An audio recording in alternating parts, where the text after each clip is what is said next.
Our political panel is here this morning to discuss. Ian Pryor, Communications Director of American Crossroads, Danielle McLaughlin in the middle, Democratic strategist and Hillary Clinton supporter, and then Camille Foster in the fall sweater ensemble this morning at Free Think Media and co-host of the Fifth Column podcast. Nice to see all of you this morning. Good to see you. Happy fall to all of you. So, Danielle, the argument from Democrats has long been, look, Hillary Clinton's negatives here are sort of baked into the pie. We all know Hillary Clinton. She's been vetted for years. Is the media treating her fairly? When asked, Democrats say, well, we all know this already. We don't even need to uncover it anymore. At this point, I think yes. I think what is happening with Donald Trump and these revelations are important and newsworthy. You know, the idea that the mainstream media is ignoring WikiLeaks, I don't think is true. I looked at the Wall Street Journal. There was a brutal piece on her yesterday. There were 17 articles between the Washington Post and the New York Times in the last 3 days. But let's look at let's look at, first of all, Google Trends is an indicator of what people are searching for online, Camille. So take a look at this. This is yesterday. This is actually over a number of days. Look at this. 1 week. WikiLeaks was the most searched for term compared to Trump women, down significantly lower. And then you look at the nightly newscasts, and it's not a mirror image of that at all. In fact, Trump women gets way more coverage than does the WikiLeaks scandal. Take a look at the difference there in the numbers. So maybe while the Wall Street Journal is writing nasty pieces about Hillary Clinton, the mainstream media seems to be ignoring it. Well, I'd say that the WikiLeaks brand is a pretty well-established one, and Trump women is one particular way in which someone might look for this. So I'm not certain that's the most scientific way to try to analyze whether or not people care about either issue, what you're saying more is, or less. So you're saying that keywords are Trump groping might be another keyword. that may be it. And, I mean, look, the key thing here is that this story with Donald Trump is a hell of a lot more salacious than sifting through thousands and thousands of emails to try to find out what most of us already know, that politics is corrupt and politicians will almost always be available to people who actually have resources to give and kind of play favorites. That happens in politics. That is to be expected. Is that a good defense, though, that we kind of already knew this about Hillary Clinton, the quid pro quo at the Clinton Foundation, but now we have real concerns from Chelsea Clinton and which despots are donating money and who's able to then get favors from the Clinton Foundation? Now we see this in print? No, I mean, I don't think it's a good defense, but I think that's correct. I mean, the media is going to look for a good meltdown.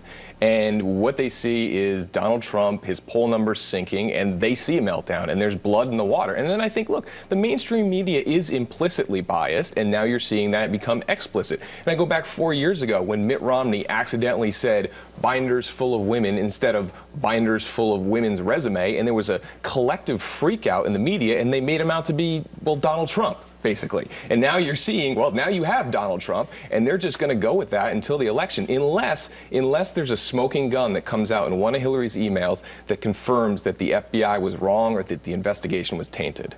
Daniel, you're shaking your head. No, and I agree, and I think in hindsight, many Democrats will admit that they went after Mitt Romney in a way that was inappropriate and used words that probably are better applied to Donald Trump, using words like dangerous and some of these things. I think in some ways Donald Trump got a pass from the mainstream media early on, certainly in the primaries, maybe because he was such a good story. You know, these Howard Stern tapes, the Howard Stern video, none of this is new. This has been around for a long, long time, and anyone who knew Trump or knew of Trump in the 90s and early 2000s knew exactly who he was. And so in some ways I think the mainstream media did a disservice by not revealing this. Are you saying, do you agree with Danielle here that maybe the media made Donald Trump? The media wanted this story and therefore overlooked some of the Howard Stern stuff, overlooked some of this NBC stuff, and instead focused on Jeb Bush and Ted Cruz? Mayhaps. I think even more than that, however, is that it's just harder for voters to get particularly invested in some of the minutia of some of the controversies that are being dug up with respect to Hillary Clinton. It is much easier to wrap your head around a salacious sex scandal. It just works a hell of a lot better for most people. And look, I think there's also something to be said for the fact that both candidates would much rather be talking about their opponent's negatives and digging into these stories. Even before the Trump women revelation started to happen, Donald Trump had made it pretty obvious that he was going to insist on doubling down and throwing a lot of mud and trying to get nasty things to stick to Hillary Clinton, because they both think that the best way for them to win this election is not to compete on ideas or to sell the virtues of their policies. It's to make the other guy or gal look completely unacceptable. Do you agree with that? Yeah, do, and I think one other point that we,